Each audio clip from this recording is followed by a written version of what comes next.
Skye Squad, y'all know what time it is, and we gotta talk about the Real Housewives of Atlanta last night. We got some things to talk about. Okay? I'm not gonna hold y'all. Subscribe, do all that good stuff. Y'all know what to do. Get yourself one of these coldest water bottles down below. Go ahead and get one with the code. My code is 10% off. Okay, just use DJ Richie Skye. Click the link in the description down below. Let's get down to the news. Okay. First things first, we gotta talk about bad news for Kenya and LATOYA. Now listen, I label it bad news simply because I can't fit as much in the title as I be wanting to, so I gotta figure out some type of way to shorten it and give y'all the tea that it's not about to be good, okay? So that's why the title is bad news, but let me get into the specifics, okay? Because LATOYA is making an accusation about Kenya Moore, that Kenya Moore was the person that leaked to the blogs that had allegedly had the three-way with that good, two cast members from the Real Housewives of Atlanta. All we know is that Tanya spent the night up in Porsha's room. That's what we know right now, okay? Thank you, Tanya. Okay. Anyway, we also got to talk about how Kenya has confessed to LATOYA that she has a crush on her. We also got to talk about Mark Daly surprising everybody, not really, with this, he done filed for divorce, okay? And he wants the money and don't want no more time with the baby. Okay, so it's a lot that's going on in this episode and in the news and previews and stuff like that. So we're going to break it down and then we're going to get into the actual events of the episode. It's a lot to talk about, okay? Now, first things first, I don't know if you guys happen to watch the Bravo chat room, and we'll get into, Watch What Happens Live and why in the world Bolo was on Watch What Happens Live at another time, because I just felt like he didn't really add anything and he seemed kind of annoyed to be there. I don't know. Y'all let me know what y'all thought about his appearance last night. And I really wasn't going to talk about it, but we just did. So there's that. Next, I want to talk about Bravo chat room, because this is where we saw the clip from next week's episode where LATOYA accuses Kenya of putting the information out into the blogs. Okay. Now, I will refer you guys to our friends over at Housewives of ATL, because they have a clip of it on their Instagram page, okay? So that's going to be down in the description down below as well, so you guys can check that out. But just to give you guys the brief little bit that's going to happen, basically the ladies are gathering together. It's not all of the ladies, just a couple like Kandi, LATOYA, looks like Marlo's there, looks like Shamia's there, Kenya's there. And so they're outside and they're eating or something like that. It looks like some type of picnic, right? So Kandi basically says, someone leaked the Bolo story or the bachelorette party, okay, to page 6. So LATOYA then straight up asked Kenya if she leaked the story, right? So Kenya says, nah, I don't mess with page 6. If it was B, Scott, or TMZ, then maybe, okay? So then in LATOYA's confessional, she says, Kenya is a great friend to me. But if you get on her bad side, then the devil will rise out of her, okay? I truly believe that she leaked the information to the blog, okay? Now, having said that, I will tell you that in her confessional, LATOYA came across as very sincere. She seemed like she was really just speaking from her heart. It was a little confusing as well, because I'm expecting her to be Team Kenya this entire time. And it looks like Baby Back is stepping up on that backbone, okay? So let me know if y'all happen to catch this clip and what you feel like it means to you. Now, I'm going to tell you, I got the story from B. Scott. It was an exclusive on his page. So and you guys know, I just like to credit the source, because I want to make sure everybody knows this is a lot of hard work, what we do in this industry. And I want to make sure that people gets their credits, okay? So that's where I saw it from, okay? That's just that on that, all right? So I want to, we'll talk about the crush on LATOYA and Mark Daly and all that good stuff like that in just a second. But, we got to get into the episode right now. What I want to know in the good chatterization is what you would rate this episode. Y'all know how we do it on this channel. We rate the episode from a scale of 1 to 10. And on a scale of 1 to 10, I'm going to give this episode a 10, okay? let me tell you something. It was not the episode that we got last week, okay? It was not supersized. There was no, bolo on the floor. There was none of that. But what there was a lot of great reveals, a lot of great dialogue and conversation, some interesting admission, some people talking about what happened behind the scenes when they said they wasn't going to talk about it. We got a lot to cover. Plus, Kandi had yet an additional confessional. I feel like she has gotten the most confessional looks out of everyone this season. How many has it been? It's been like 10 so far. Anyway, it was in yellow and she looked amazing, okay? Let's pick back up where we left off. Oh, let me know what you would rate the episode down in the description down below, okay? Anyway, we pick things back up at the dinner in which, Porsha didn't want to pray at. So there's a conversation, about how Cynthia, had then went back to the room and the ladies had done inspired her to, give herself the pleasure that she so richly deserved. You know what I'm saying? So she had done, it sounded like she had made herself feel good. Y'all know what I'm talking about, okay? Ain't nothing wrong with that, okay? Anyway, and she did bring some notes as well to dinner. I wasn't too clear about what the notes was for, but I mean, she had brought notes about the night before. Now, that's never a good sign, and you can tell she's an auntie right then and there. Side note, I did an interview with Cynthia Bailey, okay? I was a guest interviewer for an interview with Cynthia Bailey for Suave Magazine. That's my boys' magazine. I will place the link down in the description down below, and I will put the video at the credits at the end of this video as well. It's a really good interview, lots to discuss, and I'll discuss that more probably tomorrow as well. But anyway, you guys can watch that at your own leisure. Anyway, the question on the table was, is the thing real? Is it real? Was it all real? Okay. Was all of Bolo's thing real? That's what they want to know. Okay. Porsha says it is. Now for Kenya, this is confirmation that Porsha had done seen, smelt, or felt. Okay. That good Bolo. All right. And y'all let me know. Did Drew say it was too? Because I can't recall if she said it or not. So much was happening right there at that table. And I was trying to write everything down, but I couldn't tell if that's how the conversation started. Because LATOYA says, why would a married woman know if Bolo's thing was real? So then they get into a conversation, a back and forth about whose marriage is really struggling, okay? Now, I'll save my commentary about Drew's marriage for just one moment because we got a lot to discuss with that. But we don't really know much about LATOYA's marriage because we don't really know that much about LATOYA per the show, okay? So Marlo says, she comes right out and says she heard a nasty party going on outside the room, okay? And Porsha says to Marlo, don't worry, Kenya's gonna roll it out. This is her finale. This is what she's gonna do.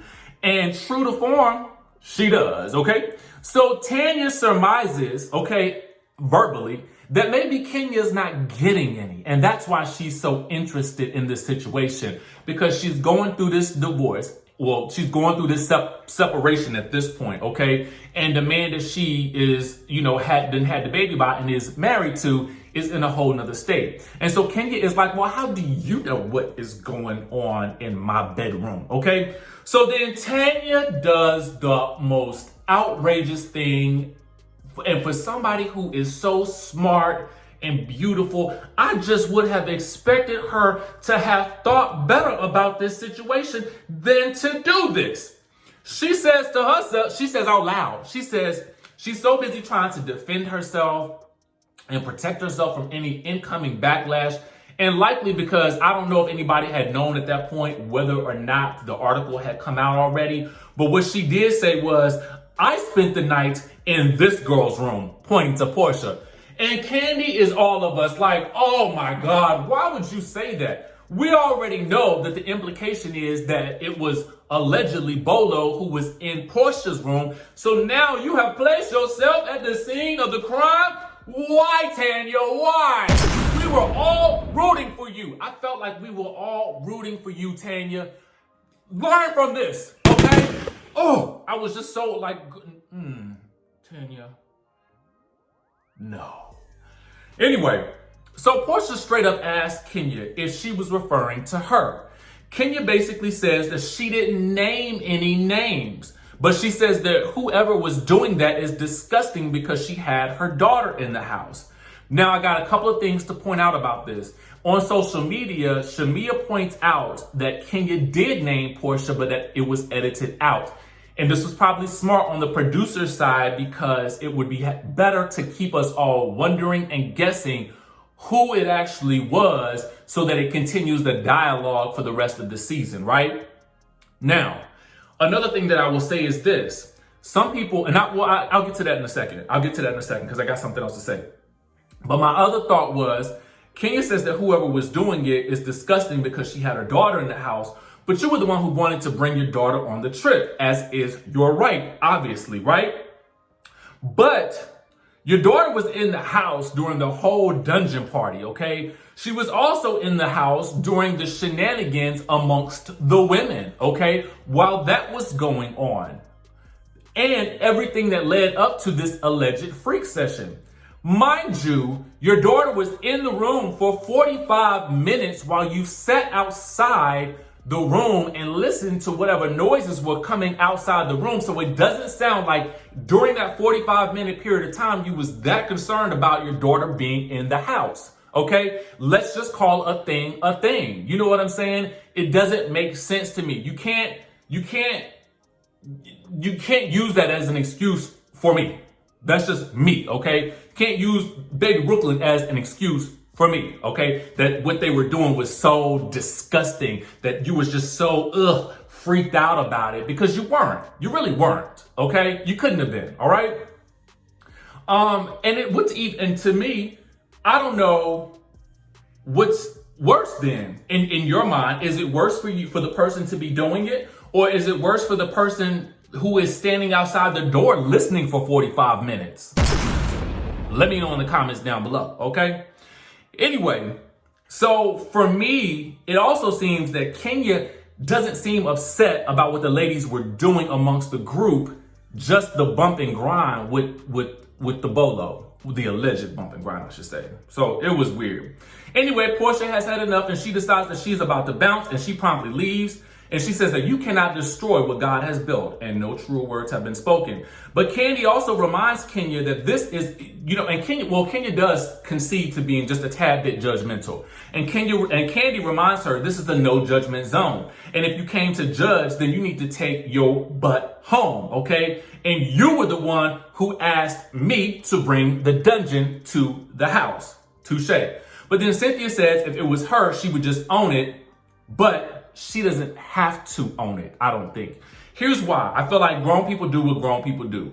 Not to mention, if Tanya was allegedly in the room, I am sure Porsha is probably going to want to protect Tanya. And that is probably the reason why Tanya says she was in Porsha's room. So then Porsha would have to always deny the fact that there was something that might have gone down between the three of them in order to protect Tanya and her relationship, if anything did allegedly happen, okay? So it sounds like Porsha might have been trying to be a ride or die friend for Tanya in that alleged situation. Y'all know what I'm saying? Anyway, I want to there's a 3-part recap. There's Drew and Ralph recapping what happened. There's Mike and Cynthia recapping what happened. And then there's Kandi and Don Juan recapping what happened. Let's start with Kandi, because Kandi has just gotten finished saying what happens in the dungeon stays in the dungeon, but it doesn't, okay? Because as soon as she got down to the downtown Atlanta with Don Juan, she spilled all the tea about what she heard. And she too heard some noises coming from the direction of Porsha's room and the other room on the other side of the hallway, okay? You know Kandi know. And I thought she wasn't gonna say anything because she didn't say anything in her confessionals. But she told Don Juan just about everything in front of the camera, no less, okay? But this scene to me was hilarious. She says a lot of girls got very frisky, but she didn't want to put anyone on blast, okay? And so the thing about it was, they joked about it at that point, and Don Juan says, that Bolo got himself some old social justice snatch, okay? Talking about that good Porsha. Now, I had to I fell out laughing. I honestly, I had to stop what I was doing. I was like, what? What did he just say? Then they started talking about the possibility of an OnlyFans, and then Kandi says, it's Tanya time! And then Don Juan says, Porsha for real. Okay, I was too through. Now, I have to tell you guys, I love the way that Mike Hill handled this. When Cynthia got to sort of describing things and, she kind of said, well, Bolo just did a little windshield wipe with the thing. You know what I'm saying? It was like a okay? And so Mike was like a and Cynthia was like, yeah, okay? So they both about the way that the Bolo had them put the thing out on the people in a windshield wiper type of way. You know what I'm saying? And Mike seemed to take it all in stride. So I really liked the way he handled this situation. You know what I'm saying? I felt like he handled it real good. So, Drew and Ralph, okay? Ooh. Ralph bothers me. He just irks the spirit in me. Okay, I just be like, ooh. So this is what happened with them. Drew is like, Bolo pulled his thing on everybody, okay? And Ralph is like on you? And Drew is like, yeah, he flipped me over. I was making it clap and he smacked it.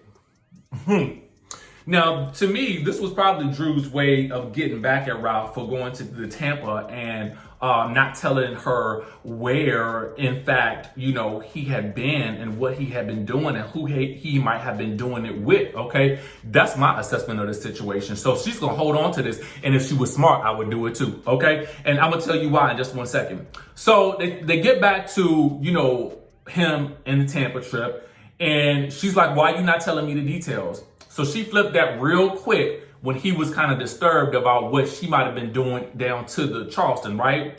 Now, he may not want to tell her about Tampa in order to maintain some level of control over her. Now, that was something that I was talking about last night, and I was like, that's real. That's a real interesting observation. So she needed her own leverage, and that leverage is now what happened in Charleston, okay? Some of which he will know and some of which he will know, okay? Some of which he will know, some of which he will not know, okay? What I want to know is, at the time, did she tell him that she had kissed that good LATOYA? That's what I want to know, okay? Now, is this healthy for her to continue to try to hold this Tampa thing over? Well, it's not healthy, no. Because truthfully, she deserves answers, right? And to continue to bring it up when she knows that she's not going to get the truth out of him is really just a waste of time and energy. Because ultimately, I feel like any real spouse would just cop to what they did and where they were, okay? And so I think that this is a giant red flag. And to be quite honest with you, I hope it's addressed at some point. Or I don't know. I don't want to ever hope that, somebody's marriage ends or anything like that. That's not what I want. But I do want him to take some level of ownership and stop gaslighting her and just fess up to the fact that what he did was foul, okay? Kenya Moore has the Alpha magazine shoot, okay?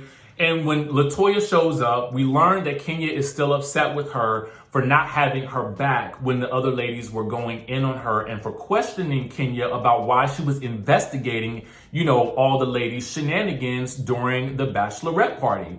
So LATOYA tells her she was upset with the way Kenya was trying to put everybody on blast because some of those women are in relationships and they are married. So it wasn't cool of Kenya to do. So to me, I wrote down in my notes, I said, Kenya seems a bit jealous. And at that point, she admits that she has a crush on LATOYA, okay? And now Kenya says, I feel like you're just here for whoever is going to show you attention. LATOYA apologizes and Kenya accepts it, but she just wants honesty. And at this point, Kenya accuses Porsha, Tanya, and LATOYA of a threesome, okay? And then we learn that P. Willie allegedly had them put that wop on Toya's leg and spilt the peach juice on her leg, okay? I was like, what? Y'all was really getting down with the get down. I was like, oh no, okay? Then we also learned that she threw up in Drew's room. But here's the gotcha though. Didn't it come across to y'all? And I just gotta make this observation, and I know it's gonna really hurt some of y'all Kenya fans because y'all just feel so sensitive about her sometimes. And I just be like, this ain't really that serious. But anyway, I digress. It just be feeling like Kenya is a little bit jealous of Porsha in terms of the fact that LATOYA seemed to be more attracted to Porsha enough to act on that attraction and not Kenya, okay? That's just what it comes across like. They go in about Porsha and Tanya. Kenya accuses them of getting banged by the stripper and says that Porsha and Tanya are friends who do, okay? All right. But then she goes on to say how she likes LATOYA, and I'm like, well, do you want to do with LATOYA? Because I'm confused. I'm confused about a lot with regards to Kenya, and I'm going to tell you why in just one second. But I will say this. She did point out that Porsha had called her a slut from the 90s back in the day, so she feels like shaming her now is fair play. What do you guys think? Let me know in the comment section down below.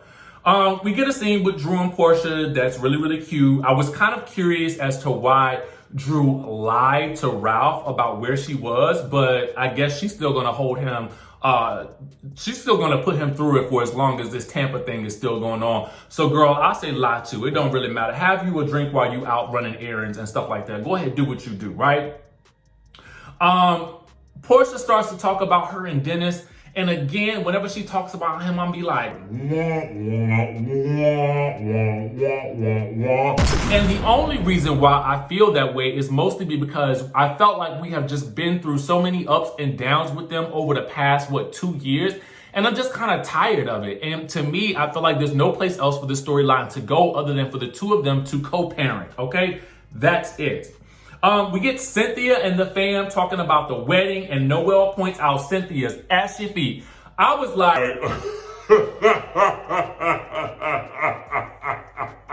and the cameras just stayed there. It just stayed on them ashy feet. I was like, oh God, Cynthia played it off well, but it was funny, okay? Then we get to the meat and potatoes of this whole situation. Kenya is at her lawyer's place. So the producer asks Kenya, why are you just filing for custody instead of a divorce? And Kenya talks about Mark sending her songs, talking about, I want you back, I made a mistake. She says he was talking about how he wanted them to work and be a power couple. All of the songs on the playlist are about her, and she wonders why he can't just show her love. And in my mind, I was thinking, girl, because he don't want you. I mean, that's the bottom line, and that ain't no shade to her. It just is a fact. I think at this point in time, he's just over the situation. And her lawyer basically confirms as much as well, okay? So the lawyer says, well, you're talking about how he's sending you songs, but meanwhile, he's sending me divorce papers, okay? He sent me divorce papers in the state of New York, okay? And he wants alimony, and he don't want no more time with that baby, okay? That's what Mark wants right now. So I don't know what these love songs are about, okay? And I don't even know where that's coming from. And it makes me feel like it's not even real. Like, I don't know. Maybe he's gaslighting her too. The only problem is we just can't see it because he's not on the screen. You know what I'm saying? Ralph is on the screen. Mark is not on the screen. But we know that when he was on the screen, he wasn't a nice person. So it's not too far from the realm of possibility to believe that he may be gaslighting this woman in the worst possible way, okay? That's one thing that's going on right there. Now, she believes that he's mad because they attempted to serve him. And we also learned that he filed in New York, but he can't do that because she lives in Georgia. And now they have to try to serve him again. And he didn't even ask for any more custody. He's not even fighting for his child, but he wants her money. That is some sad up stuff right there, okay? It's so sad. But it's also weird because to me, I feel like, you know,